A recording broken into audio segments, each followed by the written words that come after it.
والسارق والسارقة فاقطعوا أيديهما جزاء بما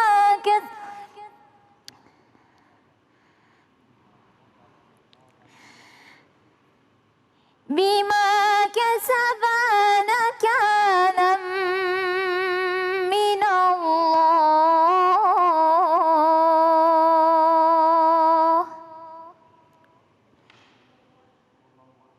والله عزيز حكيم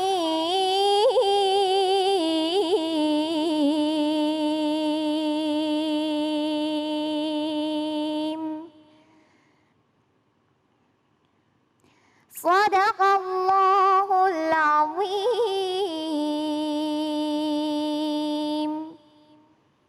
Bismillahirrahmanirrahim. Allahumma salli ala Sayyidina Muhammad wa ala ali Sayyidina Muhammad. Assalamualaikum warahmatullahi wabarakatuh.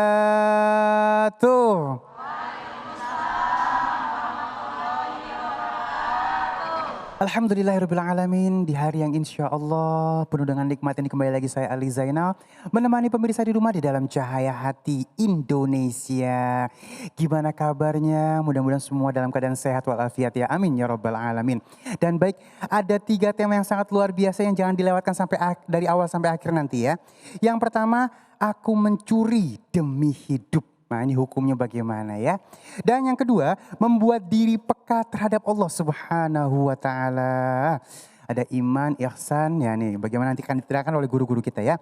Dan yang ketiga, niatku ke tanah suci, Masya Allah. Namun sebelum kita bahas tema demi tema, mari kita sapa dulu yang ada di jamaah yang ada di studio ya. Assalamualaikum. Ih Masya Allah ini semangatnya sekali lagi. Assalamualaikum. Waalaikumsalam. Iya. Dari majelis taklim mana nih? Al-Huda Abdul Aziz. Masya Allah. Daerah mana nih? Jati Asih. Terima kasih Umi udah sampai di sini. Mudah-mudahan hari ini banyak berkah ilmu yang kita dapatkan. Amin ya robbal alamin. Baik. Insya Allah nanti kita akan bertemu dengan guru-guru kita yang dimuliakan oleh Allah Subhanahu wa Ta'ala. Al-Ustadz Abdul Kafi, Ustadz Abi Ghifran, Ustadz Abdurrahman. Masya Allah ya. Namun sebelumnya Ali ingin kembali mengingatkan tentang protokol kesehatan dengan 5M. Mencuci tangan, menggunakan masker, menjaga jarak, menghindari kerumunan. Dan membatasi diri untuk bepergian. Kalau nggak penting-penting amat, di rumah aja ya. Baik, kita akan masuk ke dalam tema kita yang pertama. Aku mencuri demi hidup. Insya Allah akan disampaikan oleh guru kita yang dimuliakan Allah Subhanahu wa Ta'ala. Al-Ustadz Abdul Kafi. Assalamualaikum guru. Waalaikumsalam warahmatullahi wabarakatuh. Masya Allah guru, sebelum guru menyampaikan ilmu nih guru, ada sedikit cuplikan tentang anak yang mencuri demi hidup ibunya. Baik, seperti apa kita lihat sama-sama ya.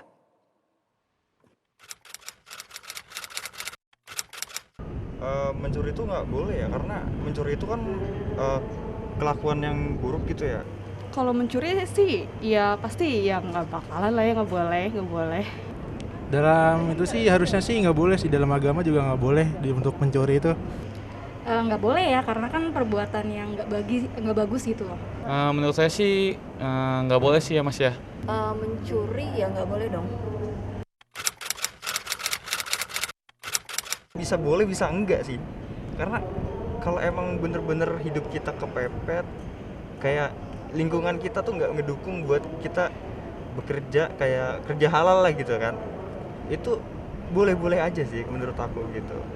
Kalau mencuri kebutuhan hidup sebenarnya emang nggak boleh sih, cuma kadang kalau misalnya udah kepepet ya gimana ya, kadang kan hilap juga sih. Harusnya sih boleh-boleh aja sih, soalnya kan namanya kita butuh uang kepepet gitu kan, tapi ya sebaiknya janganlah nyari duit tuh yang halal aja gitu kalau masih bisa nyari gitu. Apa dulu nih mencurinya, kebutuhannya tuh apa dulu nih? Kalau memang untuk kebaikan ya it's okay. Sebenarnya sih nggak boleh, kita masih punya usaha segala macam untuk mendapatkan kebutuhan hidup itu sih Mas. Nggak boleh juga kalau menurut saya sih, karena memang dasarnya kan memang itu perbuatan yang kurang baik ya gitu. Lebih baik ya kita berusaha semaksimal mungkin melakukan kegiatan apapun untuk bisa mendapatkan apa yang kita mau, tapi tidak dengan Baik, Masya Allah banyak sekali pandangan dari berbagai macam sisi ya. Tidak mungkin kita melakukan sesuatu tanpa ada sebabnya. Nah guru, bagaimana nih untuk menyikapi ini? Silahkan guru. Baik, bismillahirrahmanirrahim. Assalamualaikum warahmatullahi wabarakatuh. Waalaikumsalam warahmatullahi wabarakatuh. Alhamdulillahi wa kafa. Wassalatu wassalamu ala sayyidina Muhammadinil Mustafa. Wa ala alihi wa ashabihi wa man ihtada bil huda amma ba'd. Pemirsa Cahaya Hati iNews yang dimuliakan Allah dan jamaah yang ada di masjid, semoga kita semua senantiasa Allah jaga, Allah berikan kesehatan. Amin, amin ya rabbal alamin. Kalaulah tadi kita melihat tema yang disampaikan oleh Bang Ali, aku hidup untuk mencuri. Aku hidup untuk mencuri. Berarti orang ini tidak hidup kalau tidak mencuri, begitu? Iya benar guru. Aku mencuri demi hidup ya sama Ya, mungkin mencuri demi hidup. Demi hidup. Iya. Sepakat ulama dalam hal ini, ulama fikih, ulama tafsir, ulama hadis, bahwa yang namanya perbuatan mencuri diharamkan dan dilarang oleh Allah Subhanahu wa taala karena nasnya sudah sharih dan sudah jelas. Walaupun ada kisah di masa Sayyidina Umar bin Khattab radhiyallahu an, khalifah Rasulullah sallallahu alaihi wasallam yang terkenal adil, tegas, berani, gagah, paling takut kepada Allah Subhanahu wa taala. Dikisahkan ada seseorang yang dia kepepet karena lapar mencuri ontak seseorang.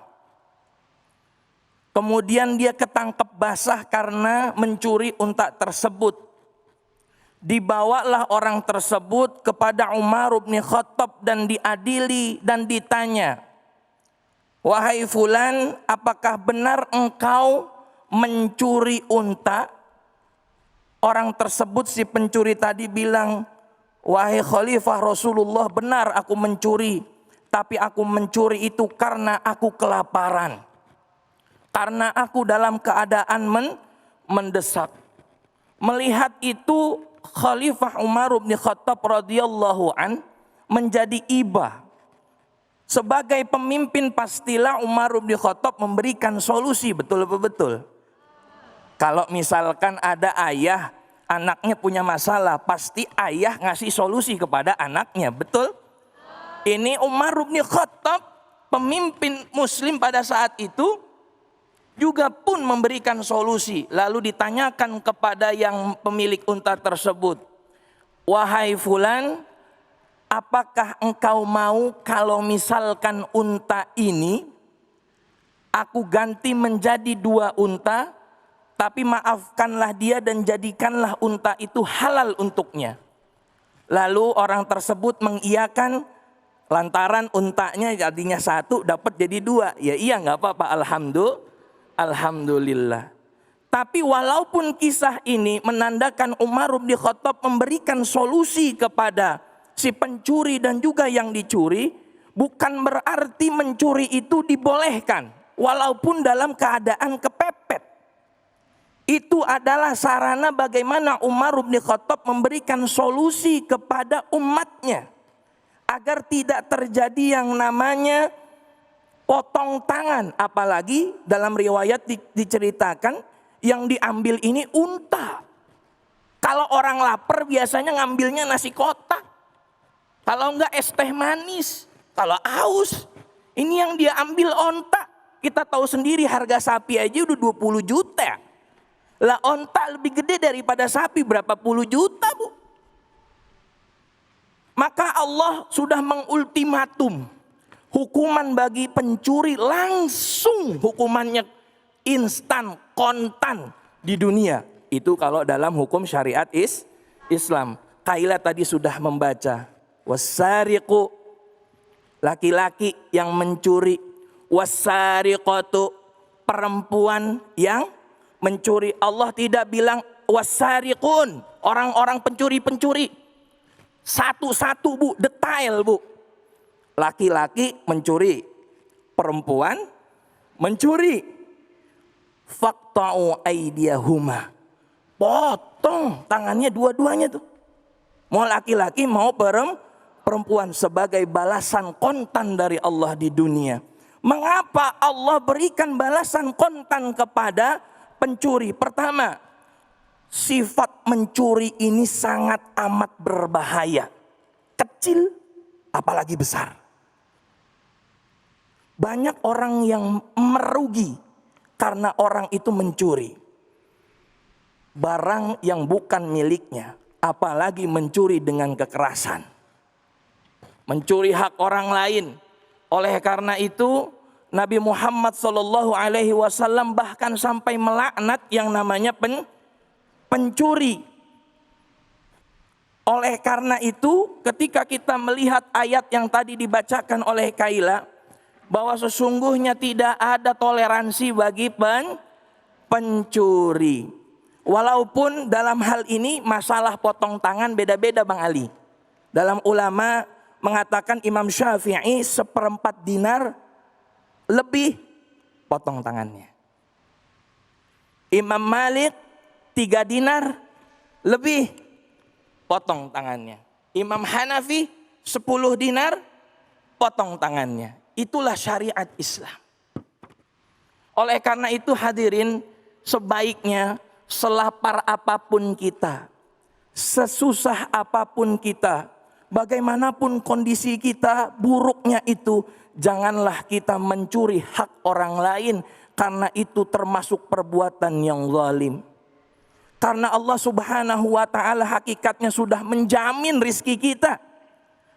Di surah Az-Zariyat ayat 22, wa fis samai rizqukum wa ma tu'adun. Di langit sudah disiapkan sebab-sebab rizki bagi kita semua. Dan itulah yang Allah janjikan kepada kita. Jadi dari mulai 4 bulan ditiupkan roh di dalam kandungan, udah ada itu rentetan rizkinya. Yang jadi pertanyaan, mau atau tidak mengejarnya. Sekarang kan kebalikan, orang maunya nyari duit instan. Maunya gampang, maunya disuapin. Ayam kali disuapin. Ya, nggak kerja apa-apa, itu aja ayam disuruh nelor. Ini manusia terkadang hati saya merasa tertampar. Ada seorang nenek-nenek, udah tua, umur di atas 70 tahun. Begitu saya lihat, dia jualan sayuran. Dia Bu, kalau tukang sayuran itu biasanya belanjanya itu tengah malam. Jam 2, jam 3 dia ke pasar tuh pusat. Dia beli, kemudian ditaruh di gerobak, pagi-paginya dia keliling. Benar apa benar? Dia kumpulin Bu, 2.000 untungnya. 1.000, 1.500, 5.000, dikit-dikit. Halal sekali. Tapi begitu terkumpul habis dagangannya, ada seorang pemuda yang sudah ngeliatin tuh Bu, duitnya ditaruh di dompet. Itu nenek-nenek kasihan banget, dicuri oleh pemuda tersebut dompetnya tadi. Padahal itu hasil dagang yang halal, hasil dagang sayuran. Kira-kira kita geram apa enggak? Geram sekali. Nenek-nenek yang tua masih mau kerja. Yang muda seger buger, enggak ada penyakit. Umur masih muda, dia masih nongkrong nungguin nih momentum, mau begal motor, mau mencuri jambret ibu-ibu nih biasanya ya. Belum lagi ada yang namanya apa tuh bahasanya ya, dihipnotis Bang Ali ya, apa ya? Iya, yang disuruh nyerahin cincin dan lain sebagainya. Naudzubillah summa naudzubillah. Padahal Allah sudah jamin rizkinya dan gak bakal tertukar. Wa ma min dabbatin illa 'alallahi rizquha. Dabbah aja ya, hewan-hewan melata itu sudah Allah jamin rizkinya, apalagi manusia, hamba-hamba Allah yang taat kepada Allah, insya Allah Allah jamin rizkinya. Oleh karena itu Allah Subhanahu wa ta'ala menekankan kita untuk memiliki sifat yang paling utama adalah adil. Innallaha ya'muru bil adli wal ihsan. Khatib Jumat tiap Jumat itu disebutkan itu. Sesungguhnya Allah memerintahkan kepada kita semua untuk adil. Adil itu apa? Menempatkan segala sesuatu pada tempatnya. Itu adil. Tapi ada lagi turunannya. Apa? Sifat jujur. Mau dagang berkah, jujur. Mau usaha lancar, jujur. Mau bersahabat baik dengan teman, jujur. Mau apa lagi? Semua kalau dikaitkan dengan adil, menempatkan segala sesuatu pada tempatnya, jujur, insya Allah rizki Allah akan datang min haitsu la yahtasib, dari hal yang tak diduga-duga. Oleh karena itu, dalam hal mencuri juga ternyata ada beberapa kategori hukumannya. Yang pertama, dimaafkan. Kalau misalkan Bu, ketahuan nih tetangga kita punya pohon mangga. Itu kebetulan di pagar kita. Mangganya bagus, atau pohon duren kebetulan ada di pagar kita. Kemudian tiba-tiba tengah malam ada yang ngambil duren. Durennya duren montong. Wah, enak gak Bu? Enak, mungkin ada yang gak suka juga ya kalau duren ya. Karena duren beda-beda. Duren montong, dia ambil, ketahuan karena ada CCTV. Akhirnya ketangkeplah dia. Dia tanya, kenapa engkau mengambil itu duren? Dia bilang, saya mau jual Pak. Buat apa? Buat anak saya. Anak saya butuh susu sekarang mahal. Oh ya udah kalau gitu saya maafkan. Tapi jangan ulangi lagi, jauhi yang namanya mencuri. Lebih baik kita meminta daripada kita mencuri. Oleh karena itu ada pepatah mengatakan, kalau bisa jadi orang baik, janganlah jadi orang buruk. Tapi kalau belum bisa menjadi orang baik, minimal jangan menjadi orang yang buruk. Wallahu a'lam bissawab. Masya Allah. Guru, ini di akhir zaman ini yang jadi dilema. Ini kan judul kita bagus ya. Aku mencuri demi hidup. Artinya ini yang orang ini mencuri emang kagak mampu gitu kan bahasanya ya. Betul. Berarti dia untuk bertahan hidup maka mencuri. Berarti kita bisa ambil kesimpulan nih orang emang orang miskin. Yang jadi parah nih sekarang guru nih akhir zaman banyak orang mampu masih aja nyolong. Betul. Ya bener ya. Ya Allah. Kayak korupsi. Ya Allah. Banda udah banyak. Dia. Justru mencuri itu dijadikan profesi di zaman sekarang. Ya Allah. Nah, itu nah kan. ini gimana ya Jadi guru ya? Apa namanya? Menimbulkan ketimpangan sosial. Yang miskin, yang fakir butuh kita bantu. Jadi kita agak segan gitu. Karena mungkin ya itu bisa jadi tekanan ekonomi dan lain sebagainya. Oleh karena itu ini umat muslim kita ajak semuanya untuk senantiasa bersedekah, bantu fakir miskin. Agar hilang tuh yang namanya kasus-kasus pencurian seperti itu. Iya. Nah guru, bagaimana kita menyikapi orang yang udah mampu nih, orangnya ada, rezekinya banyak, masih aja nyolongin dari yang kecil-kecil. Ini gimana nyikapinya guru ya? Bagaimana? Jadi ada nih kan, kalau tadi kan emang orang nggak mampu, orang miskin nyolong gitu ya. Udah dah gitu kan kita masih bisa pahamin kan ya. Pahami. Nah yang kagak kita bisa paham kan, ada orang kaya, rezekinya banyak, masih aja nyolong gitu guru, kayak korupsi. Nah. Wah, apalagi itu korupsi. Iya. Makanya ada ulama mengatakan korupsi jangan dibilang koruptor, tapi bilangnya maling. Maling. Iya, karena dosanya itu berkali-kali lipat ya, zalim, ya termasuk dosa makan uang haram dan lain sebagainya. Banyak rentetan dosa kalau misalkan kita mau absen bagi apalagi yang koruptor tersebut. Naudzubillah, summa naudzubillah. Terima kasih guruku. Sama-sama. Ya. Baik jamaah yang dimuliakan Allah Subhanahu wa taala, di Islam memang sudah jelas sekali tentang mencuri maka potong tangan ya. Sebenarnya tujuannya supaya untuk membuat jerah sehingga akhirnya tidak ada yang mencuri. Baik, kita akan masuk ke dalam tema yang selanjutnya, membuat diri peka terhadap Allah Subhanahu wa taala. Insyaallah akan disampaikan oleh guru kita yang dimuliakan Allah Subhanahu wa taala, Al Ustadz Abi Ghifran. Jangan kemana-mana, tetap bersama kami di Cahaya Hati Indonesia.